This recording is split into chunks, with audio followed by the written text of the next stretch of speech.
Your choice of just about anywhere in the nation to come as a transfer. Why Oregon? What was it about this place that made you want to come here? Well, yeah, it's been as you guys like already have seen. This the track record here has been unbelievable. Coach Landon had a good program, a good system for me. I feel like this is just the right place for me to grow. It's still on the West Coast. You know, I'm from San Diego, and wasn't too far from home, so I felt like this was the right place for me. I got a couple of my teammates from high school here, Jaleel Florence and Akili, and yeah, it just felt like a good spot for me to be. Front left, James. Certainly faced some pretty good pass rushers at Nevada between both Boise State, Minnesota had one. I think SMU had one. What is the biggest adjustment you've had to make so far, even in practice, of just going up against guys like Mateo and Tatum and the depth that they have here compared to what you were facing at Nevada before? Yeah, they definitely got we got some good rushers here with Mateo. Like you said, we got Elijah Rushing. It's literally in his last name that he know how to rush. So, but yeah, it's been definitely a change of competition from like the level. I feel like the from playing in the Mountain West, it's like a higher pace here. They rush faster, can bend the edge really well, and it's just been good to go against that. So like I can learn and be ready for anything that any other school has for me because I feel like here has one of the best rushers as far as depth. Back left, Matt. When you were going through the portal, how much did you lean on the Jalil Florence relationship of, hey, what's it like? Can you tell me what it's like going to be there? And did that play a factor at all for you? Yeah, it definitely did. Like I said, that's been my dog since high school. He definitely told me the what it's gonna be like coming here, and like he told me the real about it too. It's not like he gave me some like a BS story. He gave me the real, how hard it's gonna be, the level of competition. But we talked about it. It's like if I know what my goal is, which is eventually to be one of the greats in the NFL. I just this was the spot for me. It was basically what we kind of came up to. Right here on the left, Eric.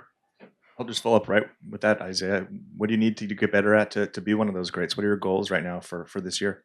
Um, that's a good one. Um, Definitely just to become like a student of the game. When we first got here, Coach Landon had us. I don't have my goals on me right now, but I'm gonna try to remember as best as I could. But I know one of mine was just staying consistent and coming here is definitely. We have all the resources enough for me to be consistent enough that where I need to be, and just staying focused on what I need to do every day, even though it's hard. Just coming in every day with the same mindset.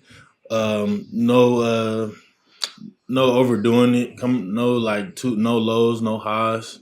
Just being right where I need to be, and just doing what I need to. Because it's really easy. It's just the hard part is just staying consistent with everything and like trying to stay focused and not overwhelmed. So On the right, Zach. Oregon's had a really good track record of bringing transfers in and developing them for a year and then putting them to the NFL. How big of a factor was that in choosing the Ducks? Uh, yeah, like you said, the transfer that came to Oregon, they definitely had a great turnover. Like another one was a Johnny. I definitely got a lot from him because he transferred from Rhode Island and he was kind of in the same situation me and Alex Harkey in. So I definitely got a lot from him and like how the transition was going to be, knowing him telling me that it's going to be a faster turnaround and stuff, and just being able to have the focus and the will to stay consistent at this level of football. Front left, James. With a new team, you'd be developing chemistry with new teammates regardless, but with how much Dan likes to rotate personnel throughout the spring in particular, how unique or challenging is that when it's not always a manual next to you and trying to learn not just calls and scheme and all the things that go with your position, but learning who is the guy to your right and if that's changing a lot? I think Coach Landon does a good job of keeping us connected in a way because that was one of our team traits is connection. So we do a good job of that here. Is just being connected and getting to know our teammates. And like even like how our living situation is arranged. Like I'm right next to Dave Bewley and on top of or under Sione.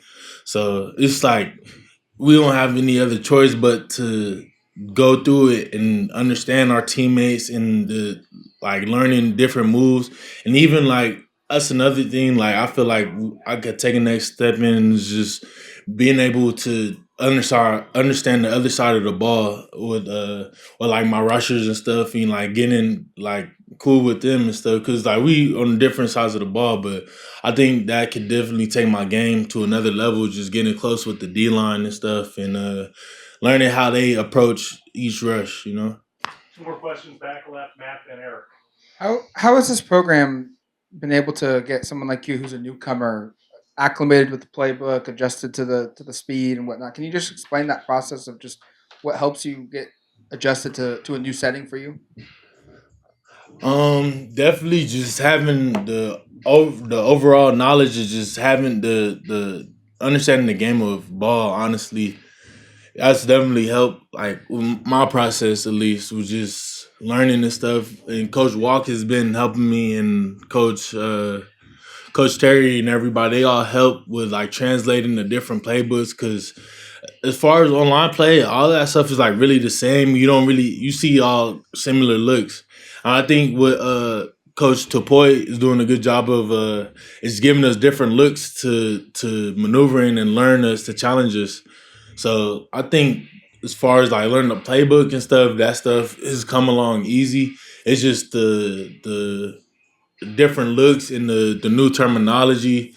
Like I said, translating it is a process. So. Eric, on the left.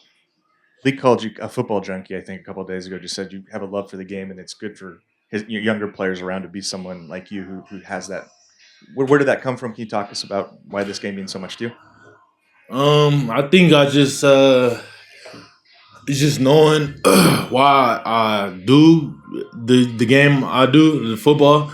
It's just like understanding like it's for my family and it's like a bigger purpose than me.